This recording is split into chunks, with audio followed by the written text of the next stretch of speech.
Hello, good afternoon and welcome to the Ben Politics Show. This is the first show with me, Lester Holloway, coming live from London, talking about politics, current affairs and much, much more. We have got a packed show coming up for you today. We'll be talking about voting. The general election in Britain is just 6 months away, but many African and Caribbean people do not register to vote. And when they do register to vote, there's a deficit in voting in the first place. Why is that? We'll be exploring some of these issues and why that's the case. We'll be speaking to Simon Woolley from Operation Black Vote. This is a live link-in with the United States, and he's over there to try and connect African-American political activists in the Democratic and Republican parties in the US with black political activists in the UK.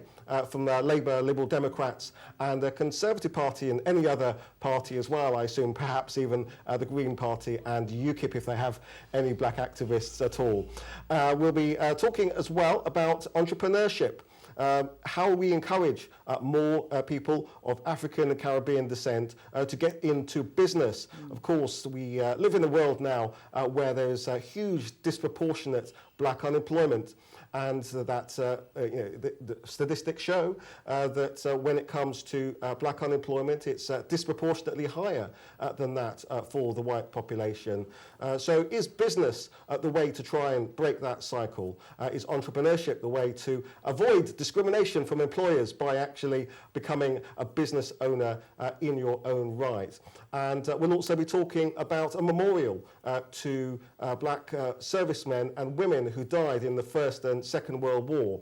An organisation called Nubian Jak, run by someone called Nubian Jak, who may be familiar to many of you, is setting up a new memorial in Windrush Square in Brixton, and we'll be talking to a couple of representatives from that organisation about the whole issue of honouring the sacrifice made by people from Africa, from the Caribbean and from around the Commonwealth and the former empire. We'll be talking about all that and much, much more. I want you to join the conversation as well. Get involved. You can call us on 0208 808 0693.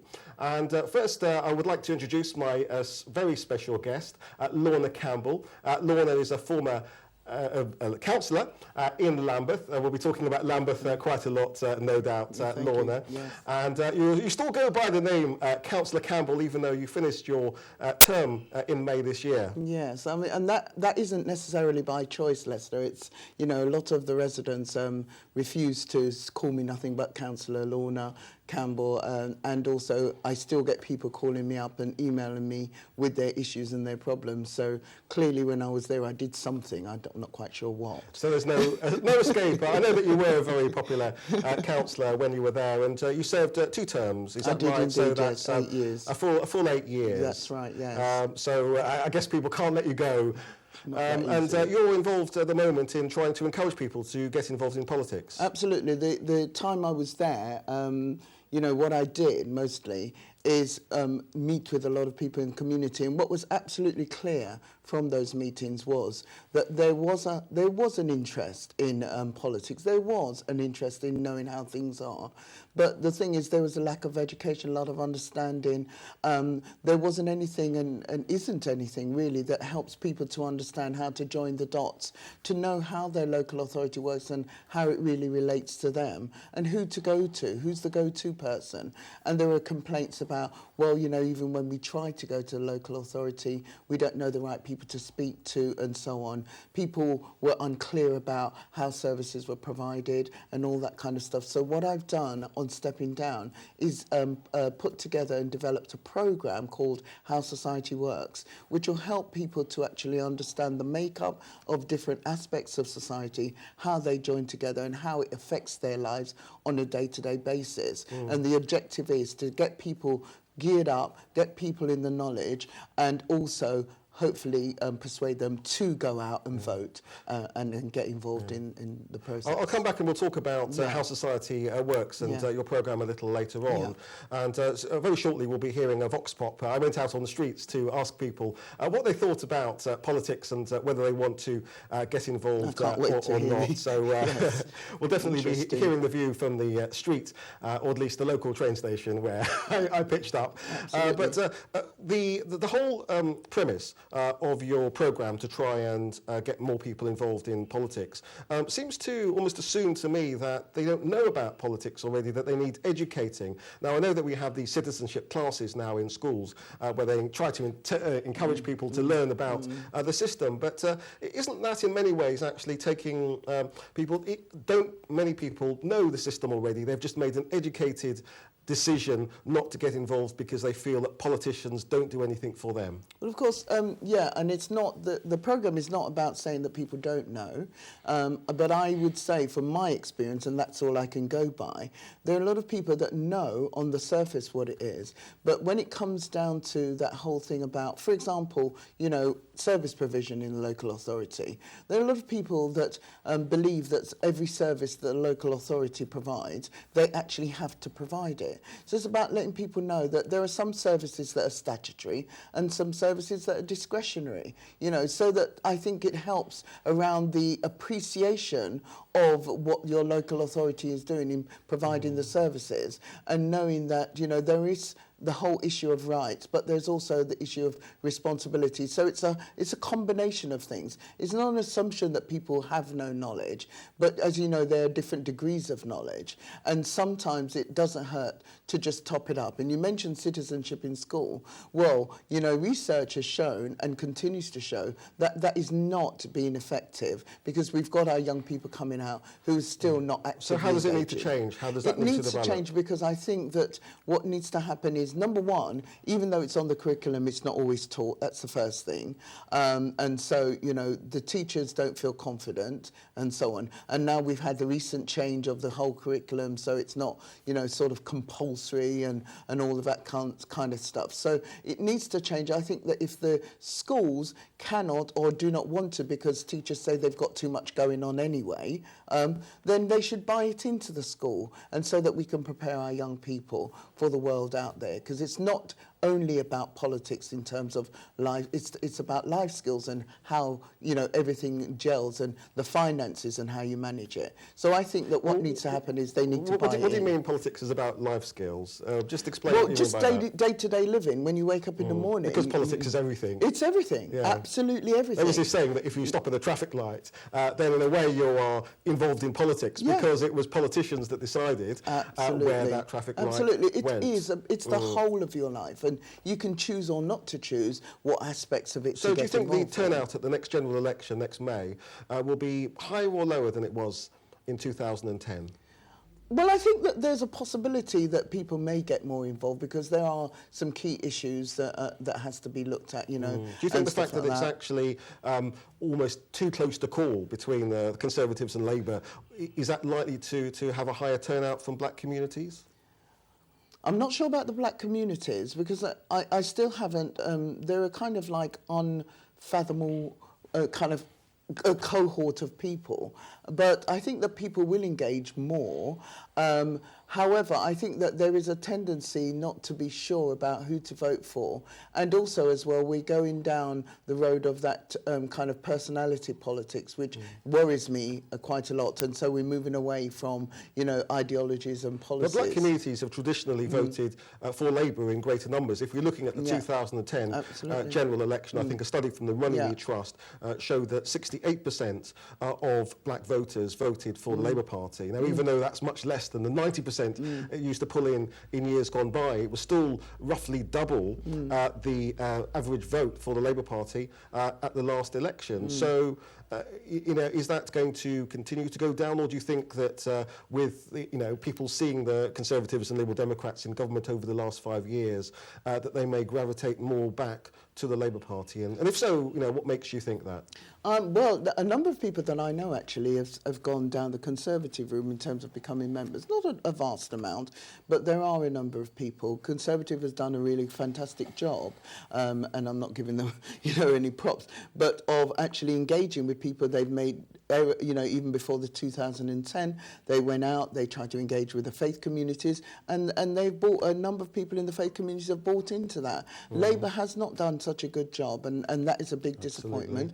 They need to do a lot more on that. But I think that the traditional, based on also the policies and the parliamentary acts that have come through since the Conservatives and Lib Dems have been in, that has caused people a lot of things, that's caused people to start going back down in terms of poverty. I think that might be, a kind of like a swing, but it is an absolutely very close call. Of course, I believe that, Labour does stand a good chance, but they have a lot of work to do. I think it would be detrimental for this country if we had another Conservative government. I will say that categorically. Although the Labour Party seem to be in trouble at the moment, Ed Miliband seems to be increasingly under fire. This is not good. This is only 6 months away from a general election. Many people are saying that at this stage in the electoral cycle, Labour should be around 10 points ahead. In fact, some polls are actually putting Labour neck and neck, literally, with the Conservative Party. I'm just looking at a story from today's Guardian. Under fire Miliband beefs up his general election team amid mounting questions over his leadership. This is coming at exactly the wrong time, isn't it? Yeah, it also sort of like bears that kind of resemblance to what happened with Gordon Brown, doesn't it? To some degree, sort of like not happy with the leadership and so on. But the bottom Ed Miliband has had almost 5 years to get his act together. He has, and I think that people, personally, I think that people are misjudging him. I think that people have sort of stayed on the same path. I think that, quite frankly, he's had 5 years, but I don't think he's really had a really good kind of like opportunity. So what does he need to do in the next 6 months? Well, I mean, for him, what he needs to do is to get out there. I think he needs to get out there more. I think that one of the concerns is that people feel that he's not out there enough, he's hidden, he just pops up when there's maybe a photo shoot type opportunity. I think he has to be out there with the people, talking to the people, getting them to understand what he's about. I think that his policies in the Labour Party, they're good, strong policies, but he needs to beef it up a little bit more. I think that you will always get the naysayers and so on and so forth, and I think he needs to do more work with his the people that actually supported him in the party as well. Yeah. Well, as I said, Lorna, we went out on the streets earlier this week to find out the view from the public on voting. So let's hear what people have to say.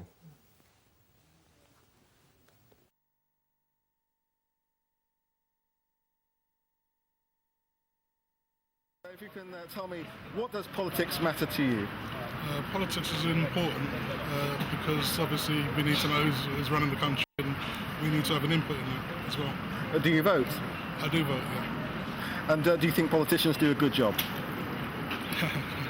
That's depends on who's actually in power at the time.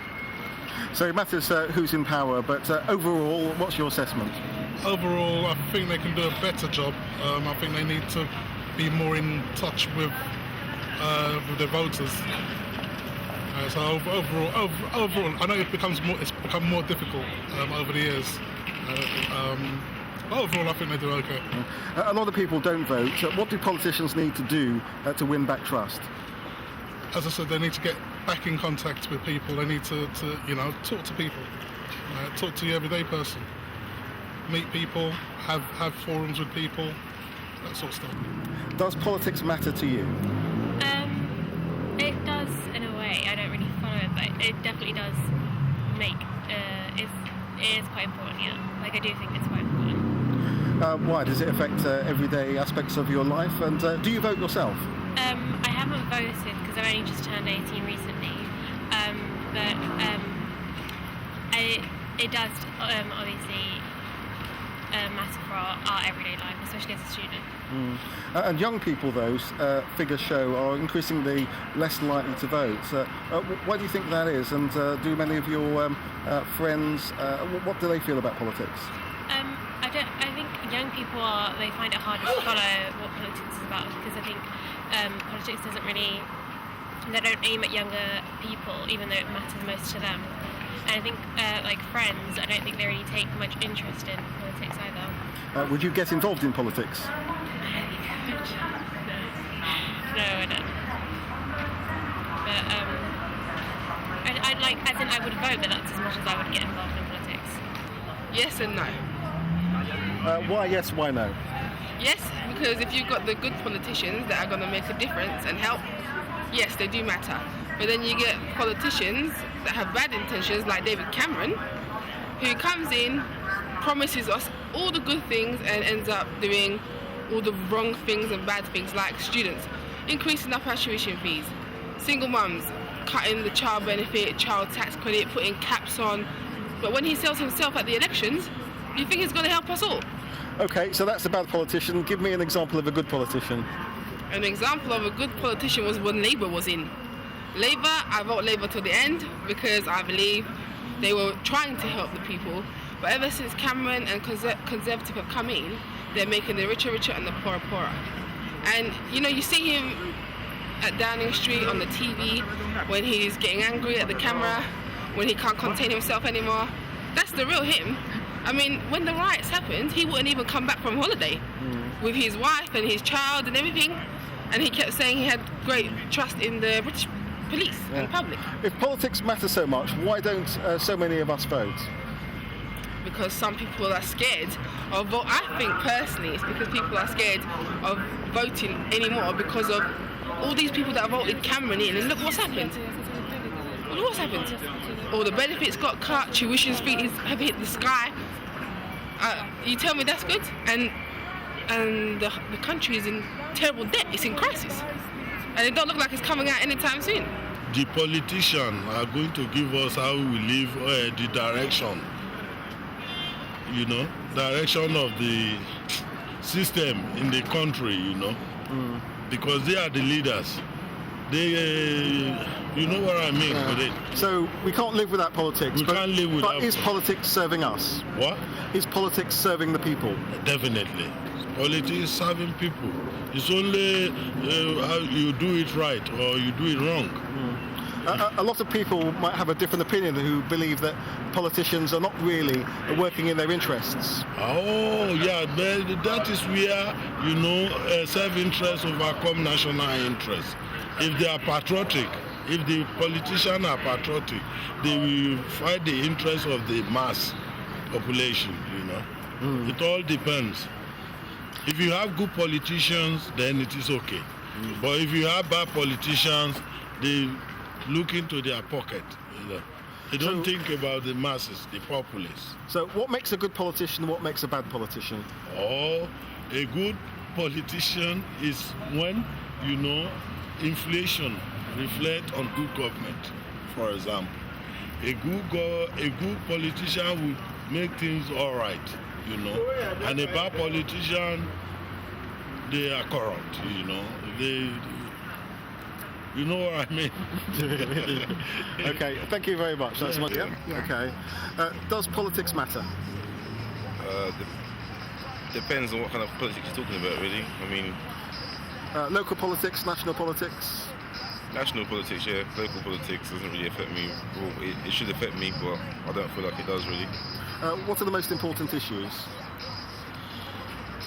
For me right now, I mean, obviously I'm a young man, so I feel like things that more affect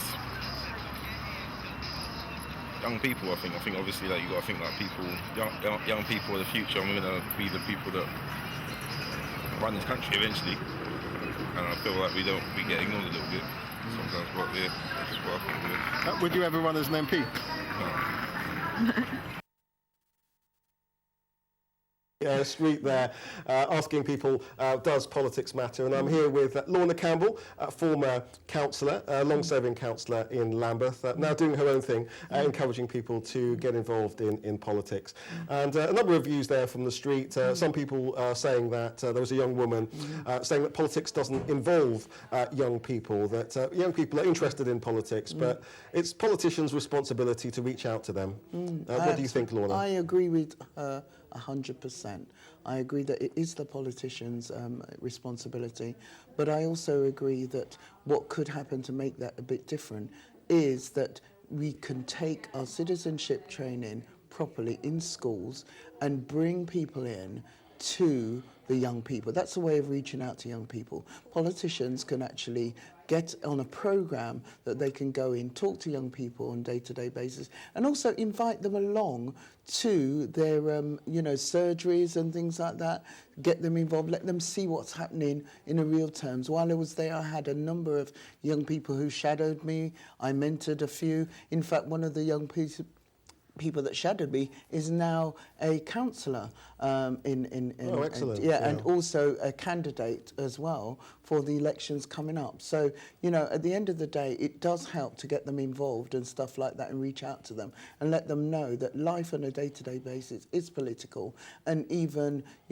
getting up and going to school and taking part in things at school in the community is something that is valuable to them. So I absolutely agree with that. Well, the big question is whether politics actually serves the people. There was one person there that said that it does. There was another person that says that it doesn't. I'm sure that's maybe reflective of the way that a cross-section of people think. That but a lot of people actually do feel that politicians are all about themselves. The expenses scandal seemed to underline that. We never seem to see our MPs unless we're involved in the political process. You say that Ed Miliband needs to get out more and meet more electors. Perhaps all politicians need to do that. They're stuck behind the council walls and parliament walls. I think that the important thing for people to understand is that politics does serve the community, does serve the people, and there are different strands of it. But I think that what I'm very disappointed about is the focus on national politics, because people believe that, when I go out and I ask people, do you know your local councillors, they don't know, but they know their MP. What people don't seem to understand or, haven't got a grasp of or whatever, is that local politics is the one that is straight, that affects you immediately. National politics, yes, we get legislation and it comes down and so on and so forth. But local politics is where it's all at, because the services that you get come through the local authority. And that's what I want, to get over to people, that your streets, your roads, all of those things, your housing, all of those things come through local politics, education, and all of those things that affect you, your family, and so on, comes through the local authority. So it's important to get really to grips with what is happening in your local area, what is happening in your town halls, going in and you can demand to see what's happening locally. And that's what I want people to do, is to hold politicians at all levels to account for what they say they're going to do and what they're not doing. If you agree with Lorna Campbell there, or if you don't agree with her, you can call us on 0208 808 0693. And very shortly we'll be speaking about a memorial to the fallen in the First and Second World War from Africa and the Caribbean in Lorna's local patch of Lambeth, and we'll be talking about that in just a minute. But before we do, let's have a look at some stories that you've been picking through. What's the first story that you want to pick up, Lorna? Well, following on from, I think, who was it that talked about entrepreneurship and all of that kind of thing. I mean, I was looking at a story, for example, looking at the fall in social climbing, up the social ladder, and how we've slipped down, and we're not getting people sort of that level of social mobility, that going on, which obviously is affecting the poorer people among us, people from, statistically from the African Caribbean communities and other communities who are not getting the opportunity. There has been a social mobility study which was instigated by the Deputy Prime Minister and actually undertaken by the former Labour Minister Minister, Alan Milburn. That's right. But that was about 2 or 3 years ago now. Has that made any impact? Or is social mobility really off the agenda? This is just a report that is going to sit on the shelf and gather dust. Well, I hope it's not, because it's actually static, you know, and with the changes that's been happening with tuition fees and all of that kind of stuff, and dropping people going to university, the lack of jobs and so on and so forth, I think that it has to get back on the agenda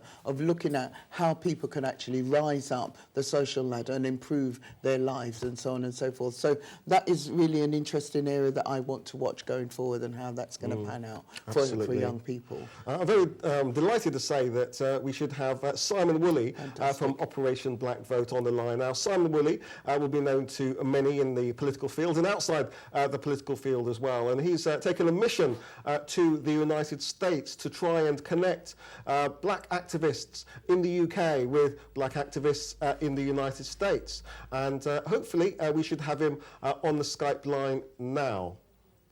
Hello, Simon. Hi, Lester. Good Can morning you hear to me you. From Miami, Florida. Hello, Simon, and thanks very much for joining us from Florida. First of all, tell us on Ben TV why you're there. Actually, I'm in the bay in Miami, Florida. The sun's shining. It's still early in the morning here, just at 8:30, but we're getting ready for a very exciting 3-day project, which will include a European Black Caucus, making links, forging support with the African American Caucus, Latin American, Asian American, and Native Indian American caucuses. All 5 caucuses together to plot, to plan, and ensure that the whole is greater than the sum of our parts, Lester. And what is this caucus aiming to achieve? Can you repeat that? What is this caucus aiming to achieve? What are the aims and objectives? Sure. I think the first thing is that we sit down and recognise each other's challenges. But more than that is that whilst there's huge issues with the Native American caucus, people, African Americans, as you've highlighted with Ben TV, but that we cannot solve our problems on our own. Yes, we need to have a focus, but 2, we need to be working better together to share ideas. And I'm looking for some